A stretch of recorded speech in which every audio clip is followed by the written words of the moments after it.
دمشق کے مرکز میں قدیم قبرستان باب صغیر بھی موجود ہے۔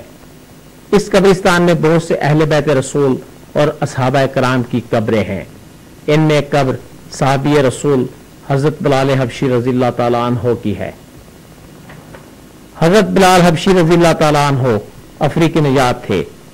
آپ مکہ مکرمہ میں پیدا ہوئے اور وہیں پرورش پائی۔ آپ بھی ان چند اصحابہ کرام میں سے ایک تھے جنہوں نے شروع میں اسلام قبول کیا۔ قبول اسلام کے بعد آپ نے کفار مکہ کی جانب سے ڈھائے جانے والے بہت سے ظلم اور سختیاں برداشت کی، لیکن آپ کی زبان سے لفظ عہد عہد اور عہد نہ روکا جا سکا۔ ہجرت کے بعد جب نماز سے پہلے اذان دینے کا فیصلہ کیا گیا تو آپ مؤذن مقرر ہوئے۔ فتح مکہ کے بعد نبی اکرم حضور صلی اللہ علیہ وآلہ وسلم کے حکم سے آپ نے خانہ کعبہ کی چھت سے پہلی اذان دی۔ اللہ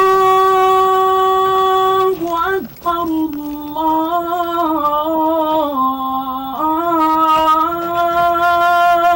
اکبر۔ آپ نے حضور کے ساتھ تمام غزوات میں شرکت کی۔ حضور کی وفات کے بعد آپ پر رنج و غم کی شدید کیفیت طاری ہو گئی اور آپ نے اذان دینی ترک کر دی، جس کی وجہ یہ تھی کہ اذان دیتے وقت آپ پر رکت طاری ہو جاتی۔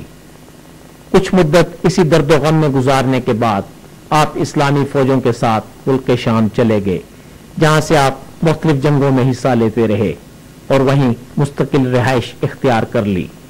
ایک مرتبہ آپ نے خواب میں نبی پاک حضور صلی اللہ علیہ وآلہ وسلم کی زیارت کی، جس میں دیکھا کہ وہ آپ کو یاد فرما رہے تھے۔ آپ نے فوراً حضور کے روضہ پر حاضری کے لیے مدینہ منورہ کا سفر شروع کیا۔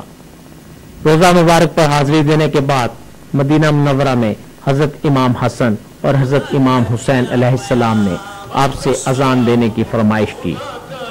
آپ نے رسول کے نواسوں کی فرمائش پر اذان دی۔ تاریخی کتابوں میں درج ہے کہ مدینہ کی فضاؤں میں آپ کی اذان کی آواز جہاں جہاں سنی گئی، تمام عورتوں اور مردوں کی آنکھیں دور نبوت کو یاد کر کے اشک بار تھیں۔ اسلام نے انسانی مساوات کا جو تصور دیا ہے، اسی کا مظہر حضرت بلال رضی اللہ تعالیٰ عنہ کی ذات بھی ہے۔ آپ کی زندگی وہ مبارک زندگی ہے جس کا ایک ایک لمحہ خدا اور اس کے رسول کی محبت و اطاعت میں صرف ہوا۔ اسی اخلاص اور فداکاری نے انہیں وہ بلند مقام عطا کیا جو دنیا کے کسی شہنشاہ کو نصیب نہیں ہوا۔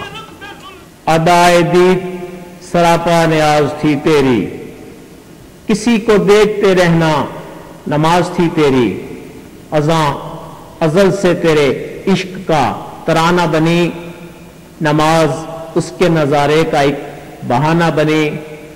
خوشا وہ وقت کہ یثرب مقام تھا اس کا، خوشا وہ دور کہ دیدار عام تھا اس کا۔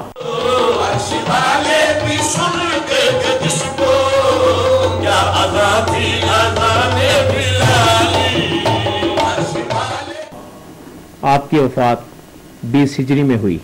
جاوید کاظمی، پاکستان ٹیلی ویژن نیوز، قبرستان باب صغیر، دمشق۔